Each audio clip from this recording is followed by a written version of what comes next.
여러분 안녕하십니까? 자고 일어나는 재앙 데일리 재앙 브리핑입니다. 문재인 정부의 초대 민정수석인 조국 민정수석이 2년을 넘게 그 자리를 지키다가 결국 그 자리를 떠나게 되었습니다. 2017년 5월 문재인 정부의 초대 민정수석에 임명된 지 2년 2개월 만인데요. 후임으로는 김조원 한국항공우주산업 사장이 내정됐다고 합니다. 조국 수석의 행보에 대해서는 그동안 논란이 참으로 많았습니다. 대개 청와대 참모들은 최대한 언론 노출을 꺼리면서 조용히 자신의 일을 묵묵히 해내는 경향이 짙었는데, 조국 수석은 정반대로 대놓고 언론 노출을 즐기는 듯한 태도를 보였습니다. 특히 최근 불거진 일본의 대한민국 수출 제재와 그에 대응하는 반일 불매운동 등 한일 갈등이 극으로 치닫는 과정에서는 더 그랬죠. 이 과정에서 조국 수석은 과격한 표현까지 써가면서 대중들을 선동하는 듯한 모습을 보여주어서 매우 평가가 나빠졌습니다. 사실 민정수석이라는 자리는 인사권을 쥐고 있는 자리라는 점에서 문재인 정부 들어서 불거진 이딴 인사 참사에 대해서 조 수석의 책임이 절대 적지 않음에도 불구하고 조 수석의 자리는 오히려 굳건했습니다.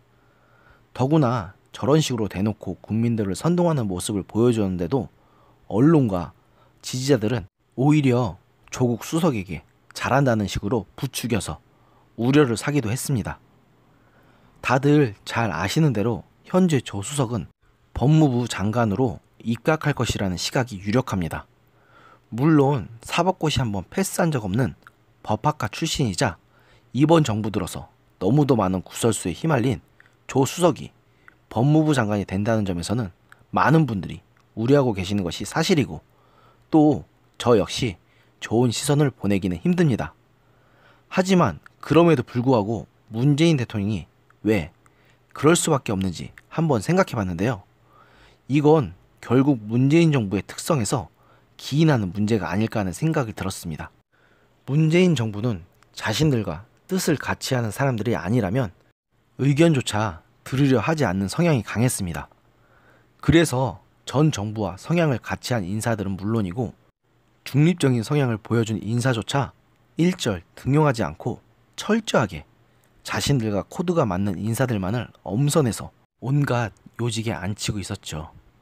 조 수석도 그중 한 사람이고요. 이런 폐쇄성 때문에 문재인 정부 하에서는 회전문 인사가 그 어느 정부보다도 더 심하다는 혹평을 받았습니다.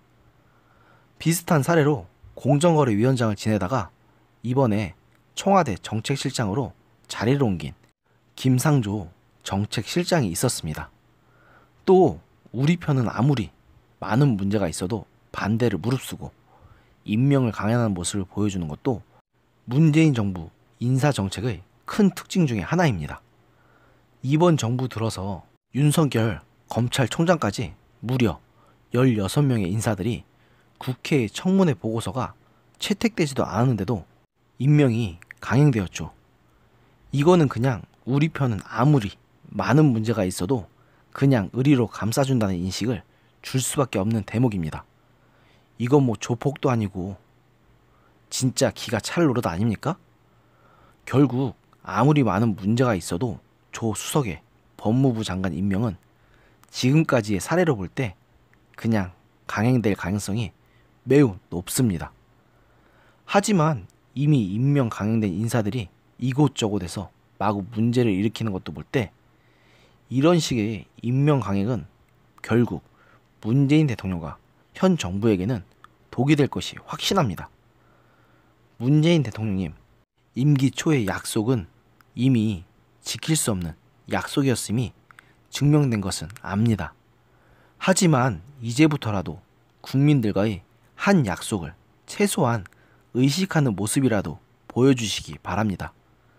당신의 임기가 끝난 뒤가 걱정되신다면 말입니다. 오늘의 영상은 여기까지였습니다. 들어주셔서 감사합니다. 여러분의 구독과 좋아요는 저에게 큰 힘이 됩니다. 또한 여러분의 공유가 더 좋은 영상을 만드는데 큰 도움이 됩니다. 더 많은 분들이 볼 수 있도록 많이 공유해 주시기 바랍니다.